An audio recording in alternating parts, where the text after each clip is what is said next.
Welcome to Those Guys Sports. It is your boy Mike, and it's my Raptors Weekly. It's my Raptors Weekly podcast, where of course I gotta discuss the Raptors. I was gonna do a podcast last night, but I'm like, you know what? The Raptors are playing. They're playing at 8. Let's just see how they do. Because I didn't want to do like a super hot take. I didn't want to be like, oh guys, like this team is making it to the NBA Finals. Super hot take. No, no, no. We're a top 14. I think the more hot take would be a top 4. Like, yeah, the NBA Finals is super hot takey, but if we had to do a calm hot take, it would be like a top 4 team in the East. Now, is this team a top 4 team in the East? No, no. But like I said last video, this team may be better than I thought. I'm thinking this team, the over and under, I believe right now is 36.5. I think I'm gonna take I think I'm gonna take the over. See, a few months ago I made a video discussing who the Raptors were better than. There's some teams I said yes, some teams I said no. And now as I look at it, and it's just preseason, things happen in preseason. The Bulls, I don't think DeMar was trying full fledged. He's a vet now. He's not really trying full fledged in the preseason. Zach LaVine, I don't think he scored 25 points, but I don't think he was trying full fledged. Vucevic actually was pretty good, but like I don't think so. They didn't have Caruso. Like I'm not too sure if the Bulls are going to be like this. But the one thing I could say, the Bulls and the Raptors are gonna have to make a decision. One of those two teams are going to be like they're going to sell. They're going to sell. They have to be sellers. If I'm the Bulls, I'm going to be a seller. As much as I like Zach LaVine and Vucevic, and as much as I want to potentially re-sign them, I don't know. All right, I had to pause it for a second. Man's got like I just had like a granola bar, and the granola bar just stuck to my throat a little too long. But I'm good. It's all good now. Like I'm saying, the Bulls and the Raptors, they got to make a decision. One of these teams got to make a decision on what to do for their future, and it has to be quick because there's decisions that need to be made. And I do believe someone like DeMar DeRozan is going to get traded, but I want to make my like bold predictions, which I'll probably make a video about it and post next week about some of my bold predictions. And it's gonna be some may be spicy, some may not be spicy. I may do it for all 30 teams. I may not. I don't know. But I have some bold predictions. I think one of them is DeMar is definitely getting traded. I think DeMar DeRozan, the time has come. I think it's come for this guy to be on a team that could be winning a title. Now, what are the, you know what? I don't want to give too much away, but I do think there's some teams that can go after DeMar. The contracts match. I can kind of see something happening. That being said, to the Raptors, I I'm gonna talk about some of the things that I really like about this Raptor team, and I'm talking about some things that I don't like. I want to talk about things that, or honestly, I'm weary about. One of the things that it's weird to say I don't like it, but I'm a little bit weary about it. I'm curious to see how it's going to go going forward. Is two main things. Dennis Schroeder. Dennis Schroeder is a good point guard. He really hasn't been aggressive offensively. I kind of like how he picks his spots. Sometimes, the whole turnover battle, when you're passing at the level that they're passing, you're going to have turnovers. So it's one of those things that we're just going to have to accept that this team is going to turn over the ball a little bit more. It's kind of one of the unfortunate things. Last year's team didn't turn over the ball, but you don't turn over the ball when you have like four guys isoing every possession. When it's Scottie's turn, or Pascal, or Fred's, or OG's, or even Gary's. Like you have a bunch of guys who are constantly doing that. But where now we're seeing a lot of passes. We look at Gary Trent last game had 4 assists, like had more assists than Pascal had 0 assists, and Gary had 4. Like this team is a little different. So and that's going to be led by a Dennis Schroeder who like I said, I think he's been really good with the starting unit. I've said it. I'm all for Scottie point guard. I'm all for Dennis coming off the bench with Gary Trent and having a really good bench unit that's going to be explosive. Ability to shoot threes more, just run and gun it. That's why I wanted a Dennis Schroeder. But the one thing I see with Dennis that I could be wrong about because he's been a player on multiple teams throughout the league. The one thing I'm a little bit weary about, if I'm being quite honest, is I think that Dennis Schroeder is not going to get along with all his teammates.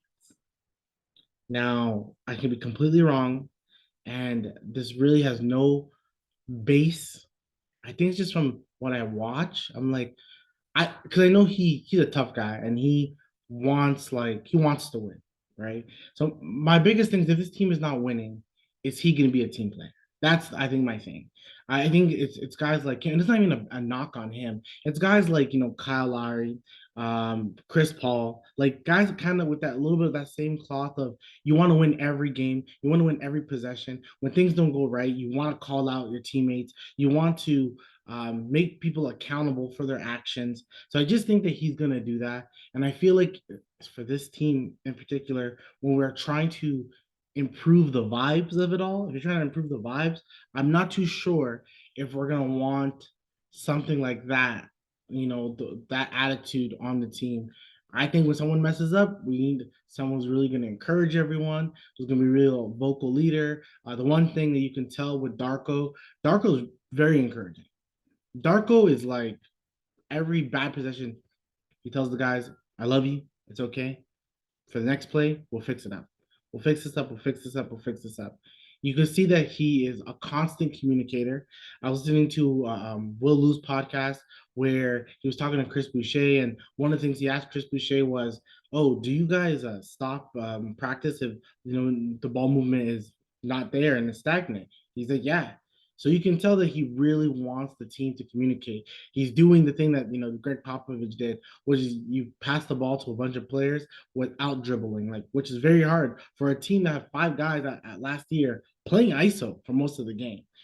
For a team that, and it wasn't just them, it was also like it was precious. It was, I would say Boucher was probably the least selfish guy in that sense of trying to get his own shot across.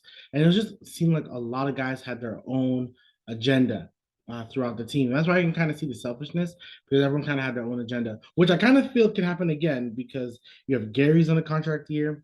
You have Scottie is fine. He's coming up to his rookie, and I think no matter what, you're going to pay Scottie the rookie just because of the type of player he is. Yeah, so you have Pascal, you have OG, you have Gary, three guys who are on a contract year, three of your top six guys. OG, everyone hears it. OG wants that bag. OG wants the bag. Pascal was willing to, from what reports say, is willing to sign that specific contract. But at the end of the day, if Pascal feels like he's about to be an All NBA player again, why even take that contract? You can get a bigger contract with the team later on. And then you have Gary, who I'm pretty sure wants a good contract. Well, they all do, of course, but I'm pretty sure he's looking at that scale of like that 20 to 25 mil a year. But if he's coming off the bench, I'm not too sure if he's gonna get it. But he's also 23. He's also very young, so a team can take a chance on him and be like, this guy can be our starting shooting guard for the next 5 years. Let's pay him the 2025 mil a year to be our starting shooting guard. Like, what's stopping the Atlanta Magic to do that? They can pair him up with Franz and Pablo, and I said Paulo, and then Gary can be one of their future assets. So something that you can see happening as well. But yeah, so it's just going back to what I'm saying about Dennis Schroeder. I just would hope that he would be one of the big contributors to the vibes. I'm hoping this guy is gonna elevate the vibes. I'm hoping this guy is going to be somebody who is going to be consistently demonstrating that we are a team. No selfishness here. I'm hoping when things get rough that he's right there for him, for everyone. I could just see him arguing a lot, and I think it's because I've seen him do it, and like I've seen him do it before, but he's also had like LeBron, Chris Paul, and he's just a winner. It's cut from a different cloth, and sometimes you just gotta get used to it. When we talk about last year, people say like the vets and the young guys had a lot of issues. At the end of the day, I can see that with Fred, because Fred is cut from that cloth of trying to win every single game and forget improving your own skills. It's about the skills of the team. You'll get your shots when you get your shots, and everyone just try to improve it and be better. So I'm just hoping that's not the case again, especially if like Scottie wants to play point. The next thing that I kind of see that I don't know, this is just my like maybe I'm being too dramatic, and I understand that if I'm being a little too dramatic. I'm thinking to myself like, is Scottie and Pascal's relationship good? hate to say it. I hate to say it. Is the relationship between Scottie Barnes and Pascal Siakam good? I just I'm looking at Pascal and the thing like it happened to Kyle Lowry and you know Kyle lost his best friend in DeMar, lost the guy that he was talking to. Mind you, at one point, I believe Corey Joseph had mentioned it. I believe Dwight Carroll had mentioned it. It just seemed a little bit like Kyle and DeMar versus everybody. You don't want to do. You want to make sure that everyone feels welcome. Everyone's joking, laughing. Now, of course, you're gonna have people closer to you.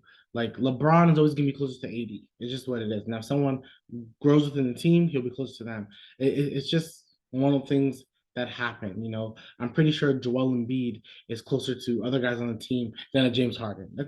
Your two best players don't have to be best friends. Jason Tatum and Jaylen Brown are not best friends. They respect each other. They get along. And that's what matters the most. So I think it's all that really is going to matter for Pascal and Scottie Barnes. But you do kind of want to see. I think the biggest issue with them right now is Pascal's the best player on their team this year. Potentially next year, we're gonna say now it's well, you can see the way the organization as a whole is really trying to gear it as Scottie's team through everything that they're doing. They're really trying to cater to Scottie Barnes. Some could argue that Fred is gone because it's like a Fred versus Scottie thing.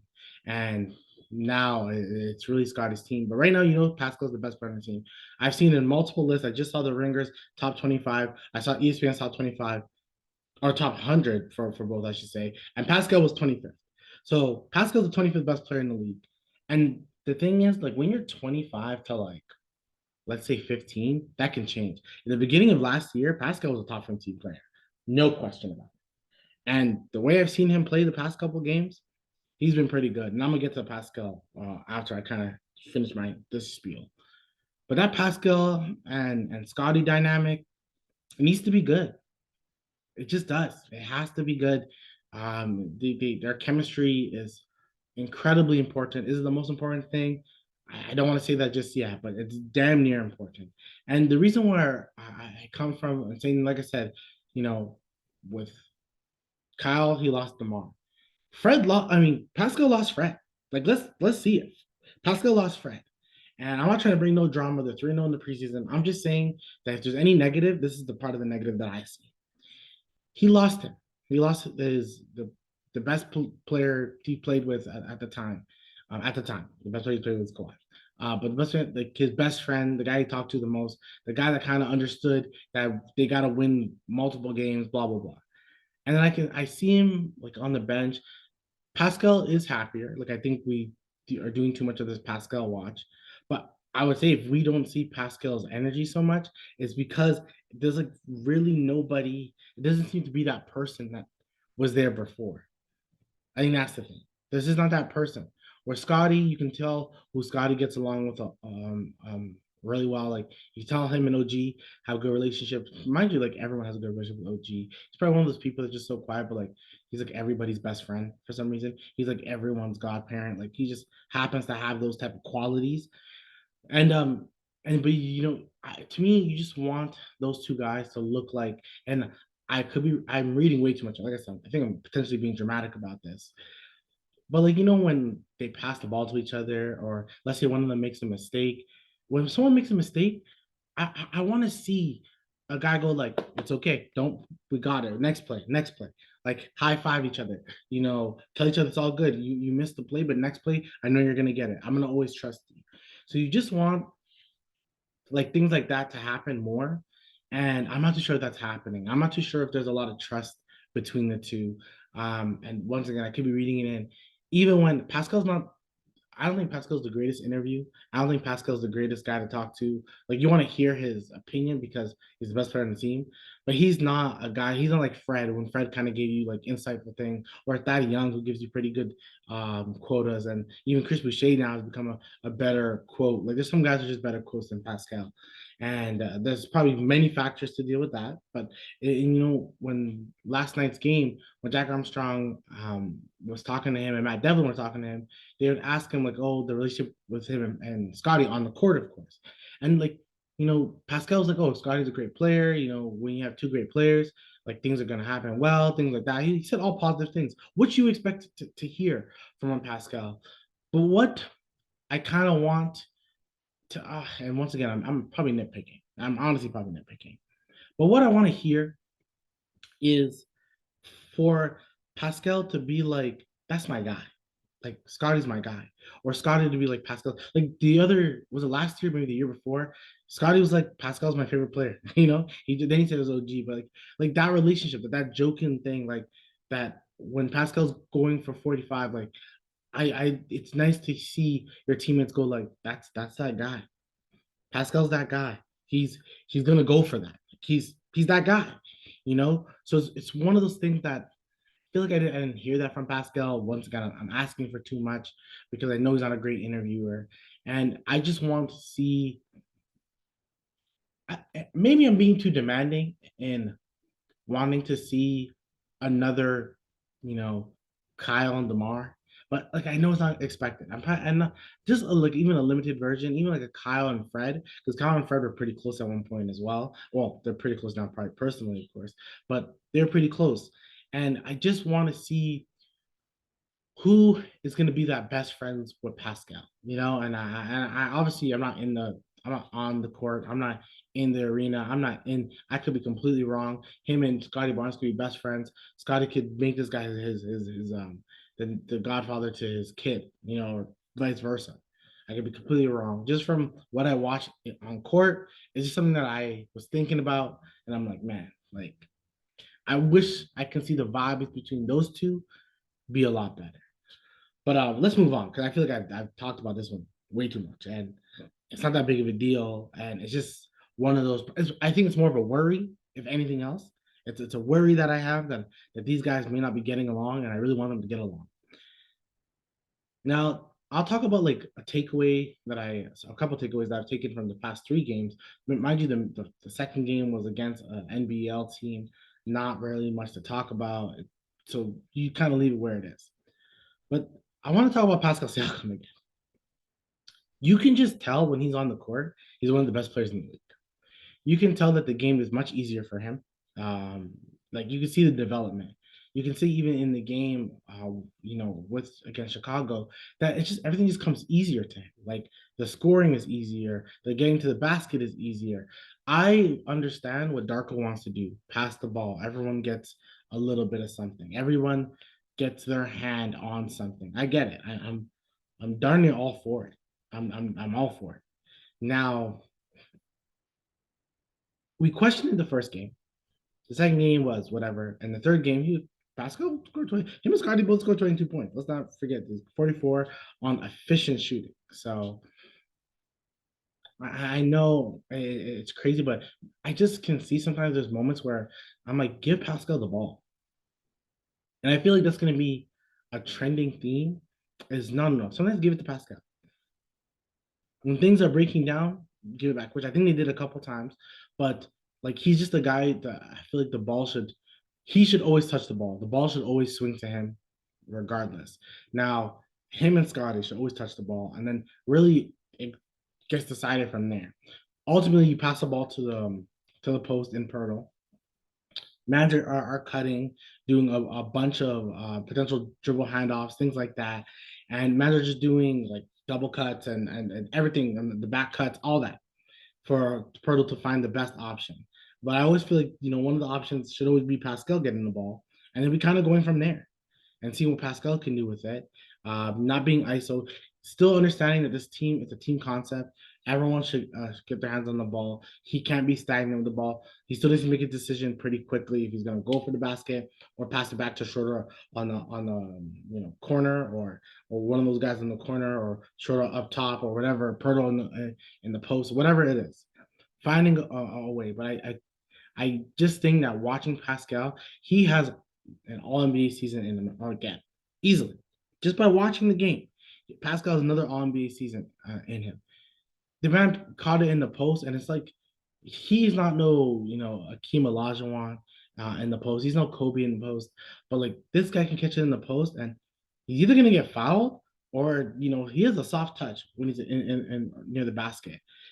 I feel he's gonna score more times than not. And the crazy thing is like this guy scored 22 points on 8 of 11, which kind of reminds you of that year with Kawhi, because you're like Pascal was very efficient that year, but also because they had Kawhi Leonard. So he was the potential second or third option depending on the game. And and he had to do that. And then when it was Kawhi was gone, he turned all the way to the first option. Funny enough, he's either the third option or all the way to the first. But because I think a lot of people would say that Kyle was the second. But once again, Kyle was the second option, but Kyle never shot the ball like a second. He made sure that everyone got involved. And that's what's important. And that's what you kind of want to see. Like you're going to see a lot of that with like LeBron. This is LeBron James though. LeBron's going to score, but LeBron's going to make sure that everyone else gets their basket. That Austin Reeves feels the confidence. That Rui Hachimura feels confidence. DeAndre Russell, you don't got to worry about it. He's going to shoot. That guy has confidence. So it's just like things like that, I see from a Pascal. But I'm thinking Pascal's he's all NBA. Like what we're gonna see. I don't know how this points thing is gonna happen this season. It seems kind of weird, and we'll talk about the 10-man lineup soon. But like Pascal, last year he scored about 24, close to 25 points a game. I think that's probably what he's going to do again. I think it's going to be 24 points again because I just think the way they want to really establish this offense, they want to get everyone a touch. But I don't see Dennis Schroeder scoring the amount of points that Fred did. Fred almost got 20 points a game. I don't see him doing that.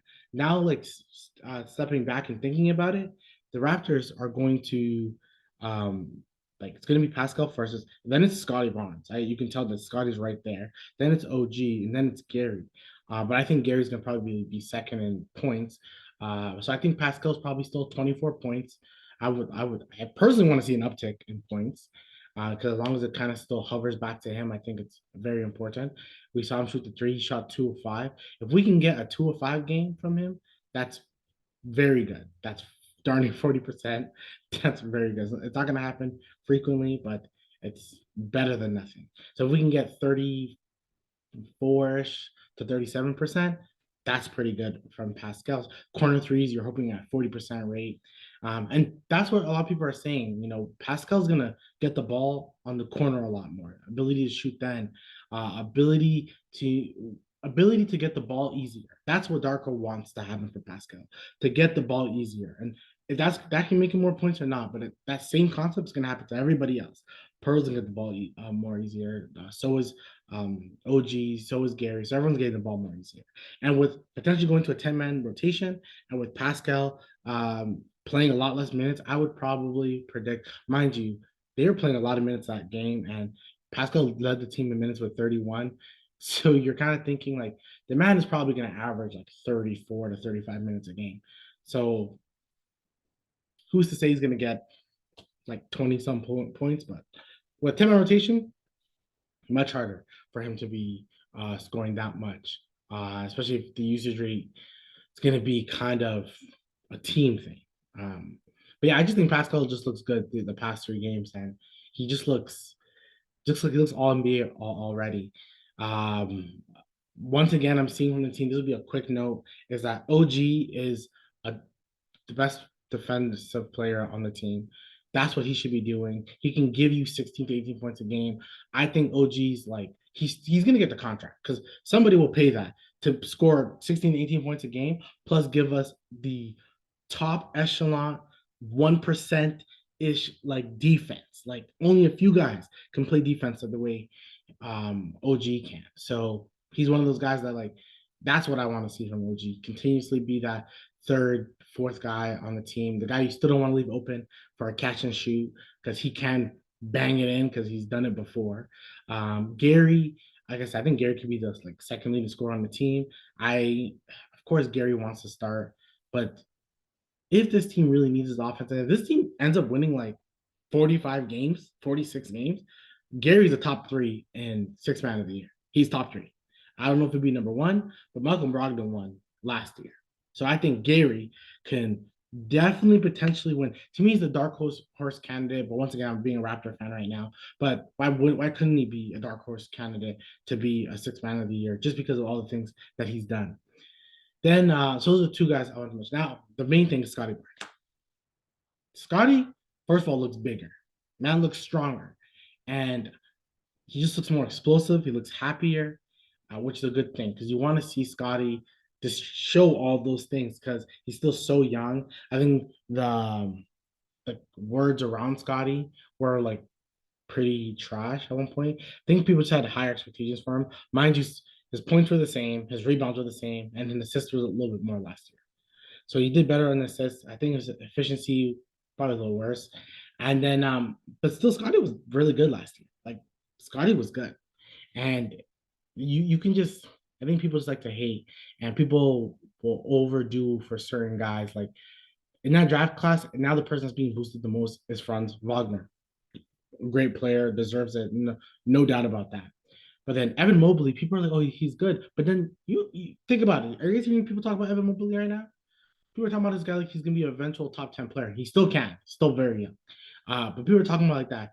Kate Cunningham, people are saying he's the one guy most improved. You hear it. But how can you most improve? That guy's been good. He just got hurt last year. Jalen Green, you can hear people talk trash. I already said about Jalen Green what I think. Good player, great scorer. To me, he's Jordan Clarkson. I've always said it. He's Jordan. To me, he's better of a six-man microwave. Give him the ball, face second units, and let him just go crazy. But this could be the year that he shows better defensively and he just becomes a more all-around player. You never know. These things can happen. One Anything can happen. I just think from the way he's playing right now, that's the outcome I see in the future. Especially, let's say if Houston's not good, they don't have their draft pick unless I think it's a top four protected, but we'll see about that. But yeah, Scottie's just been like the word around town in the past has been poor on Scottie, but I don't see why. I've always said it. Ben Simmons. I don't see why Scottie Barnes can't be a better version of Ben Simmons. I really don't. He can score the ball way better than Ben Simmons. He's not as much of a playmaker as Ben Simmons, but has some of the attributes as like that. This is an 18, 7, and 7 guy. Easily. This season he can average 18, 7, and 7. Because well, I don't know where the assists are going to be because with this type of offense, it looks like one day Pascal will have 10 assists, maybe the next day he'll have 2 assists. So I think with thinking like that, still gonna be Pascal, Pascal, not OG. OG makes because they want to give the ball to everybody. So the top five guys, like the starting unit is gonna be really good passers. Like I said, you see Gary Trent, that guy got 4 assists. If he's getting 4 assists, like it just makes his offense more better. Like watch Gary average 3.5 assists, which more than he did ever. And then OG average a higher assist. Like if everyone's assist rates increase, then that's why Pascals are going to go down. That's why the points are going to get better because it's going to be more distributed. But in the day, you still need Scottie and Pascal to be that the main two. But yeah, I'm saying like why can't Scottie average 18, 7, and 7? Because I think all you're pushing for is the eventual like 22, 7, 8, no, 22, 9, and 8 all NBA Scottie Barnes. Like top 20 player on Scottie because he has it. He has the talent, he has the makeup, he has the body for it. Like he has it. He is, I'm not sure if he'll ever be a 30-point scorer. Anything is possible. Once again, he's just like 22. He's super young, right? So he can become such a beast with a shot, it can be crazy. Where he is right now, it's kind of like this is where people saw the Giannis light in him with the size, the ability to score, all those things. And if he can work on that shot, work on that pull up jumper, work on that pull up 3-point shot, what's to say why not? Like if Scottie and Pascal can legit be 36% 3-point shooters, they're both averaging 24 points a game.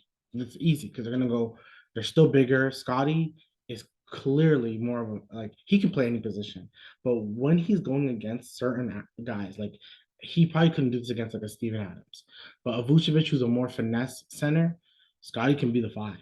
Scottie can play small ball five. Scottie's only 22. I'm waiting for Scottie to be 25 because he can easily be a five in this league with his size, his ability, his strength. Scottie just has like he's impressed me a lot, and I can't wait for people to respect him. I can't wait for people to respect him. This is such a quick side note. Probably just a rap. This is as a Raptors podcast, also Canada basketball podcast. The one thing I want to say in a lot of these like top 100, I see a lot of RJ Barrett at like 80 or like 90. No, RJ Barrett is a top 50 player. Stop it. Stop that. Stop it. One of the best. He's one of the better defenders in the league. He can get to the basket better than most. He's sometimes inefficient because I think that's the way their offense is. But to act like you know that that this guy's like that bad of a player is crazy to me. He's not. RJ Barrett is still a pretty good player, pretty good player. And fine, he's not top. I think still top 50, top 60, but 90. I think Ringer had him 92nd. 92nd. Now, I like Austin Reeves. That guy was 60. So you're telling me that if the Lakers had RJ Barrett, they'd be worse than Austin Reeves? No, no, they'll be much better. Much better. They're like much better. Now, there's certain things you want them to work on, but I just think 92nd is kind of trash. Um, Another thing I love with this Raptors team uh, during this preseason is I love their defense. This team's gonna be a top 10 defensive team. And the reason why is because what this season is going to allow them, what Darko and company is going to allow them to do is become defenders. Like OG doesn't have to do so much, switching, and switching is still going to be a part. All those things are still going to be a part. But OG doesn't. OG can like guard his man now. It's not going to be so much, still baiting because I don't expect OG or Gary to be leading. They'll probably still be a top 10, probably either of them, because they still just have the ability to be active. Dennis Schroeder, I think, will be, he profiles as a good defensive player and a good person who could steal balls. So it's something that you would expect. But yeah, like I'm thinking to myself, like this team's gonna be much better defensively. And the all of preseason we had Pirtle for like 14 minutes, and we still have people like Precious that need to play. Um, Jalen McDaniels is a one of the guys who's impressed me the most. But it's just the defense has been good. So one thing I would say, even like you don't have to worry about the defense this year. This erratic behavior that they had the past few seasons, I've at one point I hated it. Made man so tired. These guys are playing like Pascal's playing 38 minutes and he's running all over the court. This is why I think this if they honestly give the ball to Pascal a little bit more, this guy can average 25, 26 points a game because he's not wasting his time on defense. He's actually, like, I seen the defense past couple games, much better defender this year because he's not so erratic. He's not jumping through every hoop. They're not just over attacking, running at the corner three. They're guarding the corner three. Like this team defensively is gonna be much better. Like I like this team already. I think a lot of people do. They almost fit better. Like you have all these great defensive players. OG top five defensive players in the league. You don't sleep. Pascal's a really good defender. Just no one talks about him. But Pascal with Scottie, a really good defender as well. Dennis Schroeder is a very good defender. Pearl, one of the best big center defensive players in the league. Probably when we talk about defense, I would say Pearl top six, top seven in defense. Like there's a lot of guys. And even Gary is not horrible defensively, and I don't think he'll be horrible in this type of defensive. Like I said, Jalen, you have Precious, you have Boucher, you have a bunch of guys who can play pretty good defense. Otto Porter is not a horrible defender. Thad Young's not a horrible defender. Like there's guys who can really be there defensively for this team. So I think that's one of the things I love the most. Let me talk about the two-way player in Javon Freeman Liberty. People are saying that it's like Delano Banton or like a long rangy guy. I don't know why people are saying that. How does no one not see um, Rondé Hollis Jefferson? That's all I see. That's all I see is a Rondé guy who's a good defender who can get the ball, play a little point, and like do his thing. I actually love Rondé. Like I know a lot of people can say what they want, but this guy played center for us. He played a little point. He had a great pick and roll game with what was it? Kyle. It was really good. I like Rondé. He was just an energy guy. If he's like your ninth man to playing like 10 to 12 minutes a game, I'm not hating it. Truly speaking, I'm not hating it. I think it's one thing the what 3, 4 years ago team, the really good team that the bubble just kind of beat us. Like that team just had a lot of guys who knew their role. And I think knowing your role is so crucial in this league. and knowing like who's the main guy, who's the second guy. Once again, I think last year we all knew Pascal was the main guy, but I think that the fight for second was where the selfishness came. Fred second. Is it OG that second because he has to improve every year? We mentioned it. Is it Scottie that second? I think there was a fight between the three. Honestly, not a physical fight, not a but a mental fight because they all felt like they deserved to be the second on this team, especially a team that we didn't know what was going to be next. And you can more and more think about it that like it sucks that Fred is gone. I think it would be nice. I always felt like if the best version of Fred for this team is if he took a step back. I do agree. If Fred took a step back, played 15 minutes a game, scored 15 points, and we just established, a Pascal and Scottie, then we'd be fine with a center. And now that they have a center, like that's why I don't think this team would be that bad. But I like Javon Freeman Liberty. He cuts well, he rebounds well, he can pass the ball, he can drive to the lane pretty well. He's active, he's energized. I like him. I wouldn't hate seeing him. I wouldn't hate it. I did. I would like to see what he can do. I believe he's a little bit older. I want to see what he can do on an NBA court with like actual rotation minutes. Like I want to see it. Like I think he's been good enough. I want to see it. Malachi, I see the discourse with Malachi. I like Malachi. I do. I think with the way Malachi is more like Dennis Schroeder than he was like Fred VanVleet. So I think you are losing a certain type of talent when you go from Dennis to Malachi, but I'm not gonna act like it's crazy. I'm not gonna act like their games aren't similar. Not that that's crazy in talent, but I'm not gonna get their games aren't similar. It's pretty similar games. Pretty similar games. And I think, the way Flynn can, go into the lane, kind of the same as Dennis Schroeder, who's like way better driver than Fred, and that's probably because of height, ability to just the sheer ability. Dennis is better than Fred was, and I think Malachi can do the same thing. Because I think Malachi can learn a lot from Dennis, and from what I've read and seen reports of, Dennis and Malachi do spend a lot of time together, and it's that's good. I think Dennis is a great vet for Malachi Flynn. Now, the last thing I want to talk about with this team was they want to go 10 deep. That's what Darko wants to do. Darko wants to go 10 deep. Now, we've like done multiple times. We've checked and looked at the rotation. The rotation is something that I was looking at the rotation right now. The rotation is something that's been talked about multiple times. So right now, like Boucher played backup five. And one thing, Boucher playing backup five, I thought it would have been what he did get 6 fouls. He did get 6 fouls, so it wasn't perfect.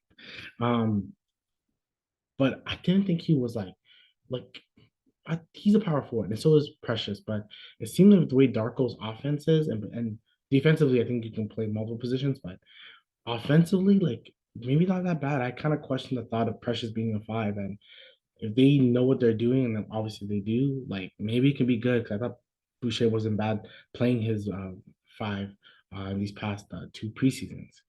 Mind you, he still got 6 fouls, but still I thought he was efficient. Even the last game, really efficient. So your starting unit, it's going to be Dennis, OG, Pascal, Scottie, Pirtle. That's your starting five. Still a very pretty good starting five. I think people underestimate it. Defensively good, has a good center. Like the two things we have a center and we have a point guard. We may not have the guard depth because we don't really have the guard depth, but what we lack in guard depth, I think we still have a bunch of guys with size. We can play defense as long as Scottie and and like with guard depth, you just want like a miss and match. But other than that, like as long as you have Scottie or Pascal on the court for that additional help on the OG and you have Gary, you have Dennis, like you're okay, right? Everything else is kind of filler, and they could just play defense and work hard and work harder than the other team. That's what the identity should always be: is work harder than the other team. So yeah, so you have those five guys. Then you have for sure people playing off the bench is Gary, Boucher, and Precious. I think Gary, and then I think Jalen McDaniels. Those four guys are definitely playing. Now the fifth guy either is going to be, and I guess it's matchup dependent because some would say that Boucher and Jalen kind of fit the same role potentially. Jalen, he's finally the backup, three that we can say like this is a three though. He's a three. Yeah, he can play some small fours, but like he's a three. Then you have a guy like Malachi Flynn. You have a guy like Thad Young, and you have a guy like Otto Porter. So this team ultimately can go like 12 deep if you think about it. And I'm not even talking about Grady Dick yet, the rookie, like who I'm pretty confident a lot of us want to see play. May not happen this season. I think we probably got to wait for that until next season. Especially if this team is good. Now, if this team is bad, um, he's gonna play because we're gonna trade some players. We're gonna trade some players. I think this is the year you definitely trade a Gary Trent for sure. That's one you trade because I think out of all of them, his whatever his value is really is not gonna change. Um, where OG's went down and Pascal's went incredibly down because no one is giving you multiple draft picks for Pascal Siakam unless he signs a contract. No one's gonna get that. That's why I don't think Pascal's getting traded. If that's like a bold prediction or whatever, I don't think Pascal's getting traded. It just won't make sense for the Raptors to trade him for nothing. He wants to resign. If anything, you just wait till next year and trade him. You just do that. You just wait until next year. You'll have your draft pick. You trade him next year. Potentially just be bad with Scottie Barnes and then bring a top athlete and a Cooper Flag or I think maybe Boozer or AJ. I don't know his last name, but AJD. He could be coming the following year. Just you have some guys, right? So you think about that. Yeah, so there's like 12 guys that are gonna get minutes. Now, I think it's gonna be matchup dependent. I do think Malachi Flynn should play. I do like the thought. I think Darko likes the thought of having an actual traditional point guard there. I think that's why Dennis is playing. I think Otto Porter got to play as well. Now, I think the best version of Otto is 12 minutes a game, but you want him at that corner, and you're telling him when you get that ball in that corner, I'm only expecting you to shoot. Like I need to see 4 shots a game from Otto Porter. Need to. I need to. He's a guy I want to play. Like if I'm Darko and I'm thinking about it, and maybe I'll do another video about the lineup to see like how this can really work. But if I'm talking to myself right now, you got like I said, you got the five. Then you got like I said, Boucher to me has to play. I think his energy is too legit and too NBA. Like it's too good. I think Boucher's energy is too good to not have him on the court. I think Precious is a guy who we didn't talk about him a lot last year, and I've been saying it. He's a guy that has to improve this year. If he doesn't, then like I don't know. He has to improve because Pirtle's going to give you 25, 30 minutes a game. You're not asking Pirtle to play like a bunch of minutes. Pirtle's giving 30 minutes a game because he's going to be efficient in his 30. He's better like that.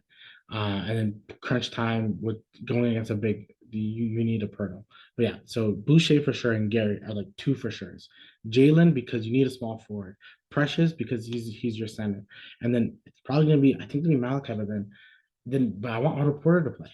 So if anything, because of matchup dependent, I may switch an auto with a Jalen McDaniels. That's what I'm going to potentially do, depending on matchup. If I don't need the offensive punch, but I need defensive punch, I'll go Jalen. If I need the offensive punch, I'm going Otto Porter. So that's what I'm probably going to have to do if I'm a Darko, because you're going 10 deep. And 10 deep it, it's people do it. People do it. We act like they don't do it. But what it's going to do is going to make everybody fresh. It's going to make the starting unit fresh. One thing I do not want is all bench lineup. We just don't have. If we had an additional guard or like a backup point guard that like you just like ultimately believed in, like if let's say Fred did stay and Dennis still was here and the team's kind of the same, but you just add a Fred and a Dennis, oh, then you can go all bench lineup because you go Dennis, Gary, Boucher, um, Precious, and Jalen McDaniels. That's a pretty good 5-man bench unit to go against another bench unit because you have two guys who can clearly start on the team. So, but yeah, that's something that's gonna be crazy. That 10-man lineup is I don't know how they're gonna do it. I'm very curious about minutes. I'm very curious how Pascal and Scottie can succeed in this type of lineup. But I like what I've seen in the preseason, and that's what we can kind of go with right now. But there's gonna be more basketball content now. The season's upon us. I gotta do NBA podcast soon. There's some things cooking up, and just gotta wait for it. It's coming though. It's definitely coming. Like, subscribe, and I'll talk to you again. Peace.